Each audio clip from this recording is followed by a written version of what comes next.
मैंने अभी कुछ दिन पहले आपको बताया था कि यूएई सबसे बड़ा गद्दार है। मैंने आपको बताया था कि मैंने एक वाक़या बताया था करबला का, कि करबला में इमाम हुसैन को शहीद करने वाले कौन थे? अपने आप को मुसलमान कहते थे। ऐसे ही आप जंग देखिए, इस्लाम में जितनी भी जंगें हुई हैं उसमें ऐसे भी थे जो मुसलमान थे लेकिन हुज़ूर पाक सल्लल्लाहु अलैहि वसल्लम को मैदान जंग में तन्हा छोड़कर भाग जाया करते थे। और आखिर में जब जंग जीत जाते थे मुसलमान तो बाद में ये पहाड़ियों से कपड़े झाड़ते हुए आते थे, एक्टिंग करते हुए कि या रसूल अल्लाह, बहुत ख़तरनाक जंग लड़ी हमने, पहाड़ी पे हमने दुश्मनों को मारा ले आके। मेरे दोस्तों, आपको बता दूं कि वही नस्ल यूएई की है, वही नस्ल। कैसे जान लीजिए, मैं बिना कोई सबूत के और बिना किसी क्लू के नहीं बोलता हूँ। पूरी स्क्रीन पर ये तस्वीर देख लीजिए, ये रिपोर्ट देख लीजिए, ये पूरा स्क्रीनशॉट लगा रहा हूँ, ध्यान से देख लीजिए दोस्तों।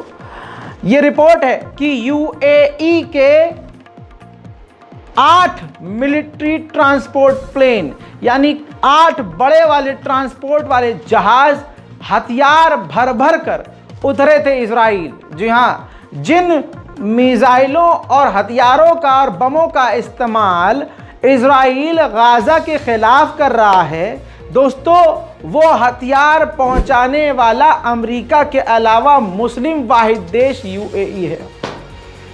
उन तमाम मुसलमानों पे अब क्या कहूँ, लानत भेजूं, क्या कहूँ, जो अभी भी यूएई के गुनगान गा के तालियां बजाते हैं। अरे अरब हैं, तुम्हारे बाप नहीं हैं। सही को सही बोलो, गलत को गलत बोलो। जिगर फट रहा है दोस्तों, चारों तरफ से मुसीबत के पहाड़ हैं, आपको मैं पहले भी रिपोर्ट में बता चुका हूं। और ऐसे में यूएई का ये घटिया रूप देखकर सीना फट रहा है भाई, कसम खुदा की। ये अरब है, पैसे के लिए इतना गिर गया है यूएई, दुबई, इतना तो यजीद भी नहीं गिरेगा।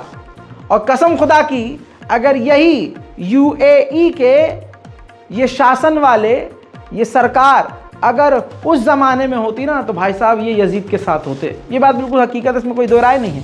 अरे जुल्म सहना भी गुनाह, और अगर आप जुल्म देख रहे हो किसी पे होता हो और चुप हो, वो भी गलत, वो भी गुनाह। आपको जुल्म को रोकना होगा। और ये यूएई वाले अपने आप को पूरी दुनिया का बेहतरीन मुसलमान समझते हैं। तो कातिल असल में सिर्फ अकेला अमेरिका या इजराइल नहीं है, कातिल तो यूएई भी है दोस्तों। यही है गद्दार दोस्तों। कहता हूं ना, मुसलमानों में गद्दार बहुत बड़े हैं भाई साहब। देख लिए यूएई को। अगली खबर यह है कि रशिया ने इनकार कर दिया है कि हमारा वैगनर ग्रुप हिजबुल्लाह को कोई भी हथियार और एयर डिफेंस सिस्टम नहीं दे रहा है। पहली बात तो अगर देगा भी तो ऑफिशियली कोई इसको एक्सेप्ट नहीं करेगा। उधर इजराइल ने एक्सेप्ट किया है कि उसके 25 सैनिक, इजराइल के 25 सैनिक मारे गए हैं गजा के अंदर, और 260 फौजी इजराइल के बुरी तरह से घायल हैं, जिन्हें अस्पताल इलाज के लिए गजा से उठाकर एयरलिफ्ट करके लाया गया है। बहरहाल इस रिपोर्ट में इतना ही। जल्द लौटूंगा और भी बड़ी जानकारियों के साथ, तब तक के लिए जय हिंद।